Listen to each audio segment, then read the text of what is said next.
It starts in the chest, a tightness. You check the phone. Nothing. Moments ago, everything felt connected.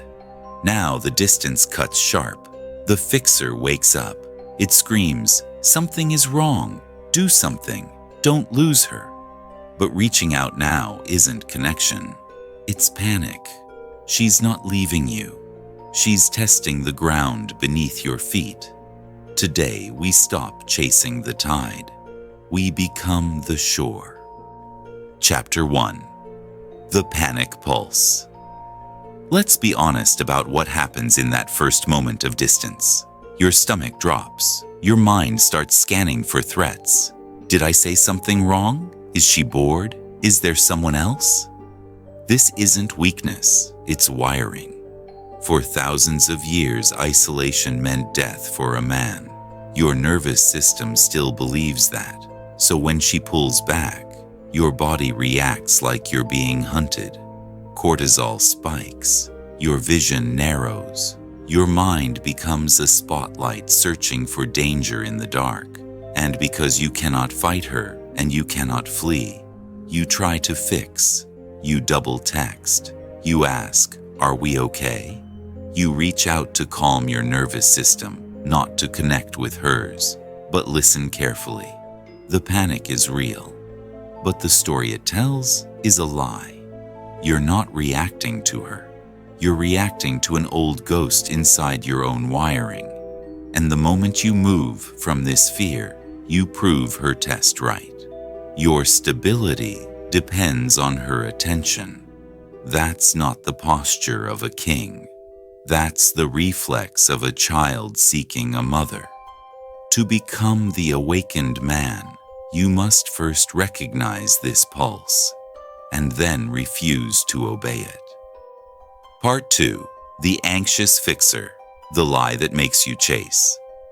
Here's the truth most men never hear. When she pulls away, the first version of you that wakes up is not the grounded, masculine-centered self. It's the fixer, the anxious one, the boy inside the man. And he moves fast, too fast. He's the part of you that can't sit with uncertainty, the part that needs answers now, clarity now, reassurance now. Not because of love, but because the silence threatens your sense of safety. You start replaying conversations. You overanalyze her tone. You check her story. You check who liked her photo. You check if she's online. And if she's online, why she hasn't opened your message. This isn't connection. This is compulsion. And compulsion always looks like weakness. Here's the twist most men never see. Every time you try to fix the silence, you are not telling her, "Hey, I care." You are telling her, "I am only stable when you respond." That energy is heavy for a woman. She feels the neediness before you even send the text. She senses the tension in every word. She smells the fear. Women don't chase fear. They retreat from it, instinctively. And this is where most men fail the test. They think the silence is a problem, so they react to it, chase it, interrupt it, fill it, not knowing that the silence itself was the test. Let me make this brutally clear. When you try to fix the space, you become smaller inside it. You shrink, you soften, you lose your frame. You stop being a man she can relax into, and you become a man who collapses into her. A woman doesn't pull away because she wants distance from your love. She pulls away because she needs distance from your panic. To pass this test, you must recognize the fixer when he rises, and refuse to let him steer the wheel, because every text you send from fear proves exactly why she stepped back in the first place. Part 3. The Tide and the Shore. The core revelation.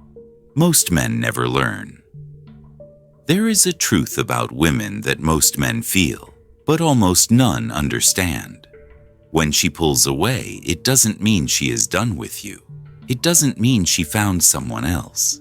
And it doesn't mean you made some catastrophic mistake. It means the tide is moving. Women are tidal by nature. Emotion moves like water.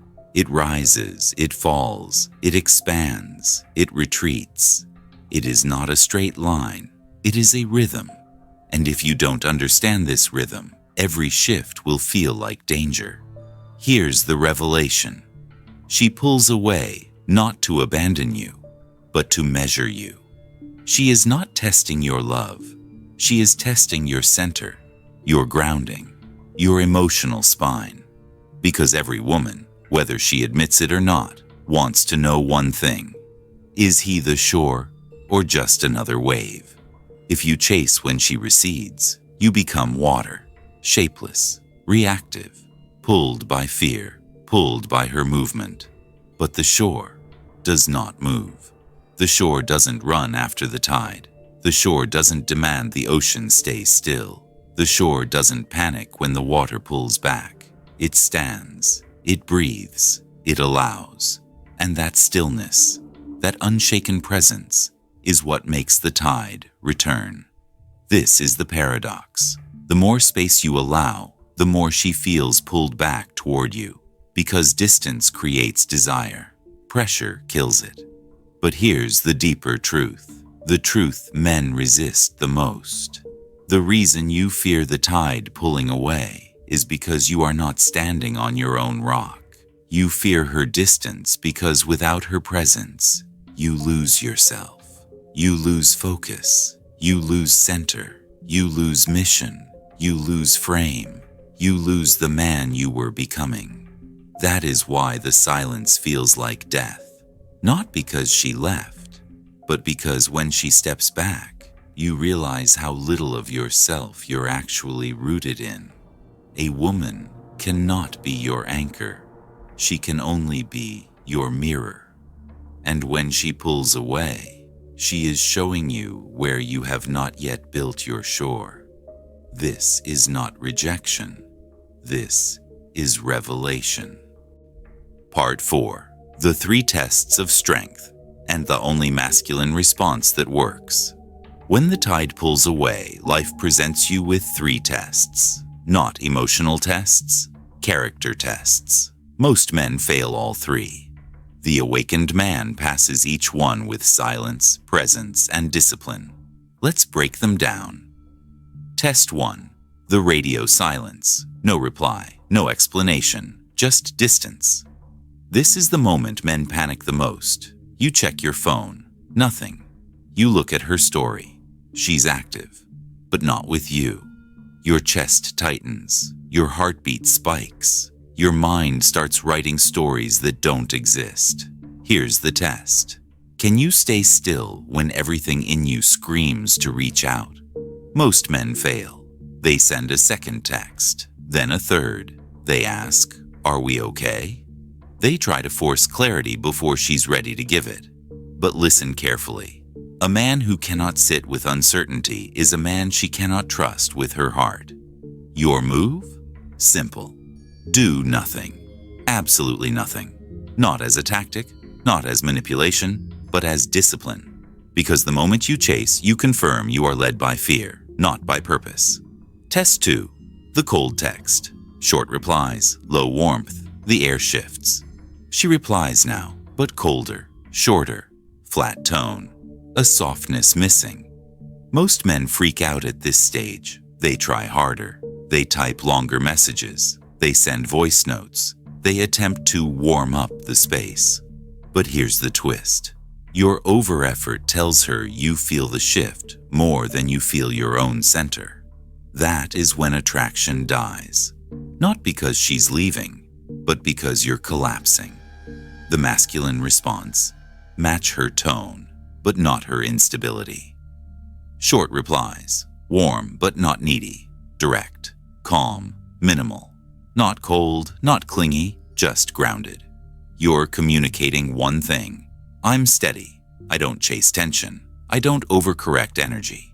Every woman feels the difference. Test 3. The flake. She cancels a plan, last minute, no clear reason. This is where men lose themselves completely. Most react with disappointment, frustration, or subtle guilt tripping. They say, "Oh, okay. Did I do something? I was really looking forward to it." Or the worst one, "Can we reschedule?" Every one of these messages hands your frame away. The masculine response is almost shocking in its simplicity. "No worries. Let me know when you're free." Then walk away. No pressure, no chase, no emotional collapse. Here's why this works. A woman cannot feel desire for a man whose world shrinks when she steps back. Your steadiness in this moment tells her something she rarely sees. My life continues, with or without your availability. That sentence, unsaid but deeply felt, is what reignites desire. The reveal.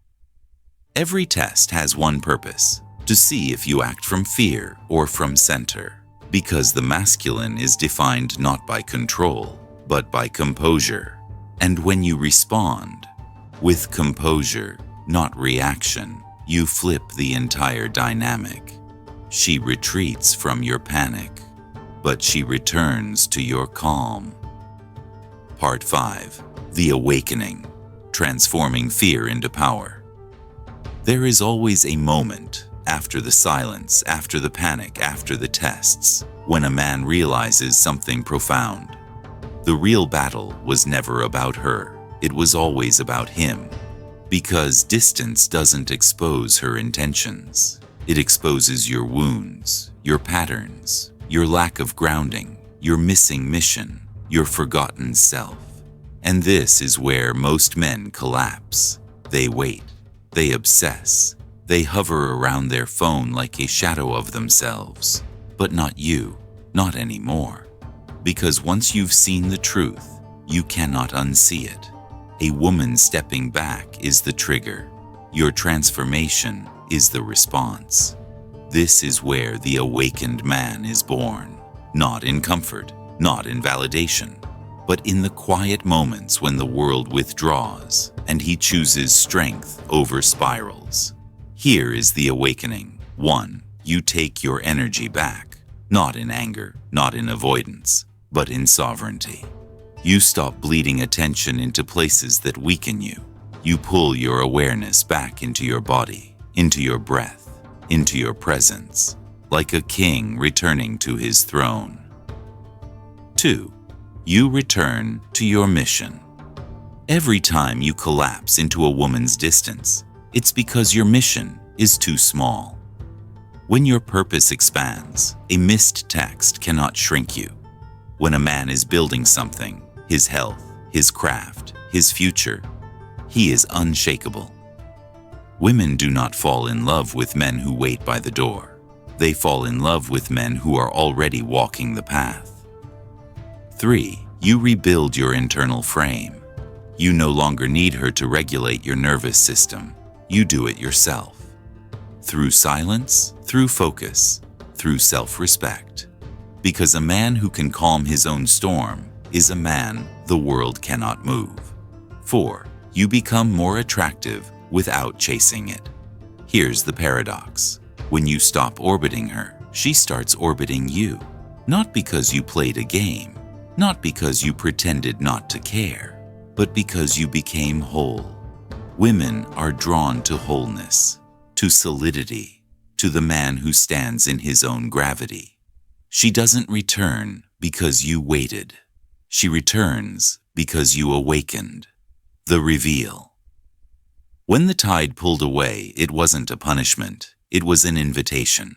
A silent call for you to rise into your higher self, to stop seeking security in her hands and start building it in your own.